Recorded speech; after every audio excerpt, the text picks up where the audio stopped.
وہ کسی مجبوری کے تحت کر بھی دیتے ہیں تو پھر انہیں نظر آ جاتا ہے کہ اب ان کے ساتھ ہونے کیا جا رہا ہے ملک میں. اب پریشر، یہ صرف آپ کا پریشر تھا، یقین کیجئے کہ یہ صرف ووٹ ڈالنے والے ووٹرز کا پریشر تھا، اور اب جو ملک بھر میں مظاہرے شروع ہونے والے ہیں تو اس کی وجہ سے یہ لوگ بہرحال ان کے اندر کوئی نہ کوئی ضمیر کے اندر کوئی زندگی کی کوئی رمق باقی ہوتی ہے تو ضمیر جاگ بھی جاتا ہے لوگوں کا. اگرچہ ابھی ہمیں محتاط طریقے سے یہ دیکھنا پڑے گا کہ کمشنر صاحب نے یہ اتنی بڑی بات دھماکہ خیز بیان کیوں دیا، اس کے پیچھے کیا وجوہات کیا ہیں، کیوں کیا خالصتاً اپنی نیت کی وجہ سے سامنے آئے ہیں، یا کوئی ایسا معاملہ ہے کہ یہ بھی کسی قسم کا کوئی ٹریپ ہے.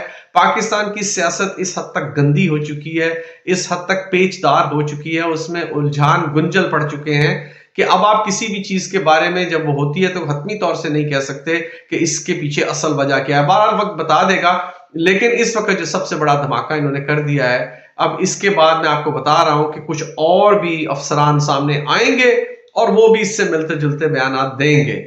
اگر سکندر سلطان راجہ نامی بغیرت شخص میں، جو کہ بدقسمتی سے پاکستان کا چیف الیکشن کمشنر بنا ہوا ہے، ایک اتنے اعلیٰ سرکاری عہدے پر ہے، اگر اس میں غیرت کی، شرم کی، حیا کی کو تھوڑی سی رمق بھی باقی ہو تو اسے فوری طور پر اس وقت استعفیٰ دینا چاہیے اور ایک ٹرائیبیونل قائم کرنے کا خود مطالبہ کرنا چاہیے کہ میں بے قصور ہوں، آپ ٹرائیبیونل قائم کر کے مجھے بلائیں، میں بھی بیان دیتا ہوں. چٹھا صاحب کو بھی بلا لیں جنہوں نے کچا چٹھا کھول دیا ہے، اور ہم دونوں کو آمنے سامنے بٹھا کر اگر ان کے پاس کوئی ثبوت ہے تو وہ رکھیں تو میں الزام قبول کرنے کو تیار ہوں، ورنہ مجھے میرے عہدے پر بحال کر دیا جائے. لیکن سکندر سلطان راجہ جس شخص کا نام ہے، جس قسم کے کام اس نے ابھی تک کیے ہیں، مجھے 1% کیا 0.5% بھی امید نہیں ہے کہ وہ شخص یہ کام کرے گا. بغیرتی کا راج ہے ہر طرف، بغیرتوں کے ٹولے اس وقت ننگا ناچ رہے ہیں، ظلم و بربریت کا، فسطائیت کا، دھونس دھڑلے، بدماشی، دھاندلی کا، بے ایمانی کا، بغیرتی کا. آپ ان سے کچھ ایکسپیکٹ نہیں کر سکتے. آپ نے اپنا کام کیا ہے، عوام نے آپ نے نکل کے ووٹ ڈالا ہے، اور اب ان کے ہاتھ پاؤں پھول گئے ہیں. ہاتھ پاؤں ان کے بھی پھول گئے ہیں جو کٹ پتلیاں نچانے میں ماہر ہیں پچھلے 75 سال سے، اور ہاتھ پھولنے کی وجہ سے ہی اب کٹ پتلیوں کی ڈوریں ان کے ہاتھوں سے نکل رہی ہیں، اور کٹ پتلیاں بھی اب ٹی وی پر آ کر بیان دے رہی ہیں، اپنی جماعتوں کے خلاف بیان دے رہی ہیں. جن کو جتایا گیا ہے وہ ہارے ہوئے امیدوار کے حق میں دستبردار ہو رہے ہیں، بیان دے رہے ہیں کہ ہم یہاں سے نہیں جیتے. کیا آپ نے 75 سالہ تاریخ میں کبھی ایسی کوئی بات سنی ناظرین؟ آپ نے کوئی دیکھی، کوئی اپنے بڑوں سے سنی؟ ہرگز نہیں. یہ صرف اس لیے ہے کہ اب قوم ایک نقطے پر متحد ہو چکی ہے کہ ہم نے اپنا حق واپس لینا ہے، ہم نے اپنا حق کسی کو لینے نہیں دینا، جو مرضی ہو جائے، کیونکہ اس سے زیادہ اب سختیاں اور کیا کریں گے. ماؤں، بیٹیوں، بہنوں کے سروں سے لوگوں نے چادریں چھنتی دیکھی ہیں، گریبانوں پر ہاتھ ڈلتے دیکھے ہیں، گھروں کو مسمار ہوتے دیکھا ہے، کاروبار تباہ ہوتے ہوئے دیکھے ہیں، لاٹھی چارج سہے ہیں، آنسو گیسوں کی اندھا دھند شیلنگ سہی ہے، بچوں کی شہادتیں سہی ہیں، بھائیوں کی شہادتیں سہی ہیں، اغوا ہوئے ہیں، تشدد سہے ہیں. صحافی کیا، لیڈران کیا، عوام کیا، 20-30 ہزار بے گناہ لوگ جیلوں میں بند ہیں. 9 مئی کے ایک فراڈ سٹیج کیے ہوئے ڈرامے کی وجہ سے ایک پارٹی کو ٹارگٹ کیا. عوام یہ سب دیکھ رہی ہے. عوام نے مہنگائی کی چکی میں پسنا بھی برداشت کیا. عوام نے ایک اچھے دن کی آس میں ہر طرح کی کسی بھی قسم کی فسطائیت کا حصہ بننے سے بھی انکار کیا.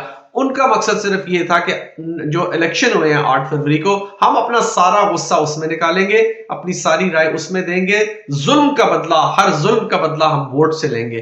اور انہوں نے ووٹ ڈال کر اس ظلم سے بدلہ لیا. لیکن ظالموں کا نظام، بے غیرتوں کا نظام، بے شرموں کا نظام ابھی بھی شکست ماننے کو تیار نہیں. اور وہ آج تک، جیسے کہ کمشنر راولپنڈی ڈویژن نے کہا ہے چٹھا صاحب نے، کہ آج بھی ووٹ تبدیل کیے جا رہے ہیں، آج بھی ووٹ ڈالے جا رہے ہیں، آج بھی ٹھپے لگ رہے ہیں ووٹوں پہ.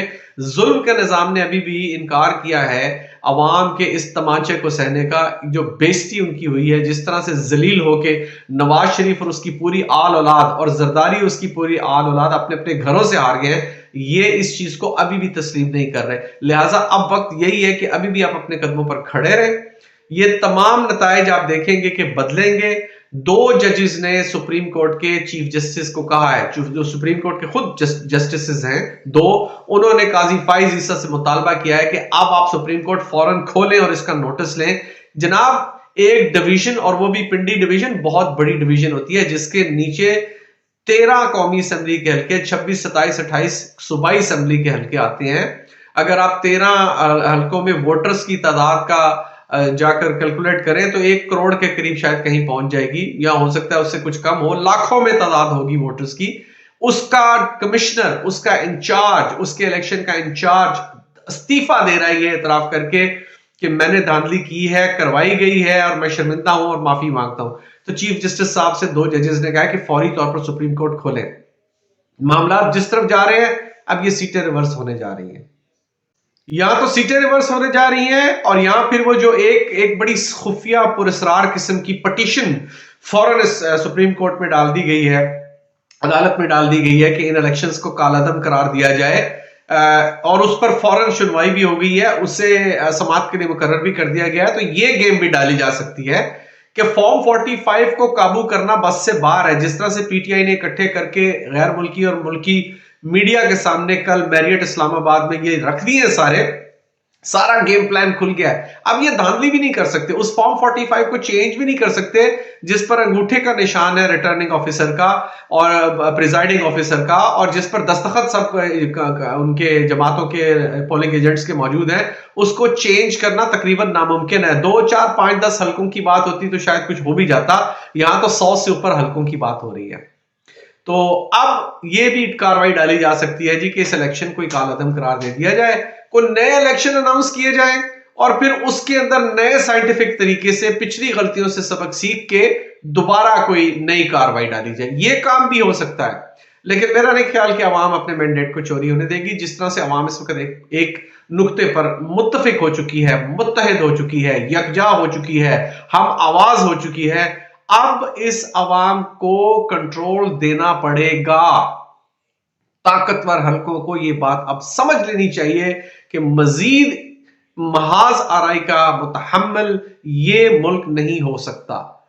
طاقت کا سرچشمہ عوام ہے. اللہ کے دیے ہوئے اختیار سے پاکستان کے آئین کے مطابق عوام یہ حق رائے دہی استعمال کرتی ہے. حاکمیت اعلیٰ اللہ تعالیٰ کی ہے، اور اس کا دیا ہوا اختیار ووٹوں کے ذریعے اپنے نمائندے منتخب کر کے اس عوام کا حق کے حکومت ہے. جتنی جلدی آپ سمجھ جائیں، جتنی جلدی آپ پیچھے ہٹ جائیں، اتنا آپ کے لیے بہتر ہے. ورنہ پھر جو انتشار پھیلے گا تو نہ کسی کا گریبان سلامت رہے گا، نہ کسی کی پگڑی، نہ کسی کی ٹوپی، نہ کسی کی وردی، نہ کسی کا گاؤن، کچھ سلامت نہیں رہے گا. اب تک کے لیے فی الحال اتنا ہی. آپ سے گزارش کرتا ہوں کہ اگر آپ نے ابھی تک میرا چینل سبسکرائب نہیں کیا تو ضرور کر لیجئے. بیل آئیکن بھی دبائیے تاکہ آپ کو نوٹیفیکیشن ملتے رہے. ویڈیوز میں تجزیوں سے متفق ہوتے ہیں تو لائک اینڈ شیئر کیجئے، اور آپ کے کمنٹس میرے لیے بہت اہم ہیں تو کمنٹس ضرور دیا کیجئے. میں آپ کے لیے دعا گو ہوں، آپ میرے لیے دعا کیجئے. پاکستان ہمیشہ زندہ باد.